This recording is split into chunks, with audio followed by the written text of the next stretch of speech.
yang lewatin situ. Ya kadang dia memang jalannya lewat pulang mana. Jalan alternatif kedua di Desa Gunung Ulin, Kecamatan Matraman, Kabupaten Banjar, yang terhubung dengan Desa Takuti dan Tanah Abang, juga rusak akibat dilintasi ratusan angkutan bertona seberat.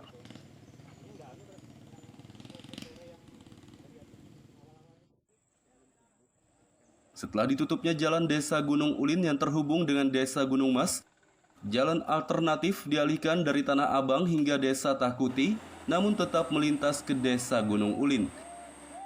Jalan alternatif kedua ini juga mengalami rusak parah sehingga ratusan truk pun terpaksa mengantri untuk bisa melintas di jalan tersebut. Kepala Desa Gunung Ulin Sarmadi mengatakan, sudah ada 2 jalan di desanya yang rusak akibat dijadikan akses alternatif. Menurutnya 2 akses alternatif ini merupakan jalan utama untuk warga beraktivitas ke perkebunan dan ke pasar.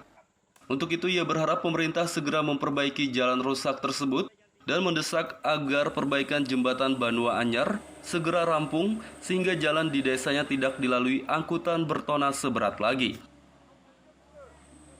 Angkutan lewat sana, lalu dialihkan lagi mulai Tanah Abang menuju Takuti, Takuti menuju Desa Gunung Ulin sampai ke Benua Anyar. Nah, sepanjang itulah jalan saat ini parah luar biasa.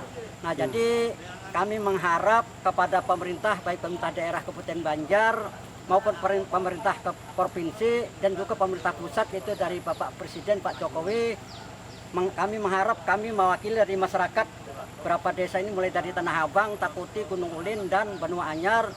Kami mengharapkan supaya nanti sesegeranya diperbaiki jalan tersebut. Karena jalan ini adalah satu-satunya aset warga kami, baik ke perkebunan, baik ke pasar.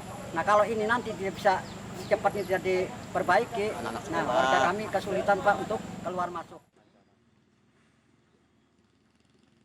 Sementara itu, Kepala Bidang Bina Marga Dinas PUPR Kabupaten Banjar, Ahmad Solhan mengatakan, untuk saat ini pemerintah Kabupaten Banjar sedang berupaya memperbaiki jalan Desa Gunung Ulin yang terhubung dengan Desa Gunung Mas.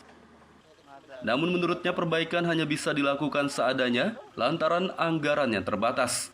Ia pun berharap pemerintah pusat memberi bantuan melalui dana alokasi khusus atau DAK agar bisa maksimal memperbaiki jalan rusak tersebut. Antrian truk-truk itu juga banyak sekali karena kapasitas jalan itu sendiri yang lebarnya tidak memenuhi daripada seperti jalan nasional. Nah, hingga jalan tersebut menjadi lalu lintas di sana tadi menjadi macet padat sekali.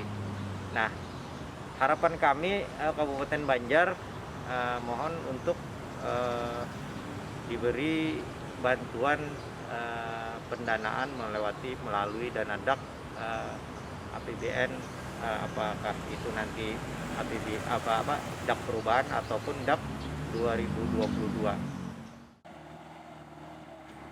Solhan juga berharap Balai Pelaksana Jalan Nasional Kalimantan Selatan segera merampungkan perbaikan jembatan Banua Anyar karena sebelumnya Presiden telah menarget perbaikan rampung pada tanggal 2 Februari lalu, namun hingga kini belum juga selesai. Dari Kabupaten Banjar, Muhammad Lutfi Darlan dan Fahmi melaporkan.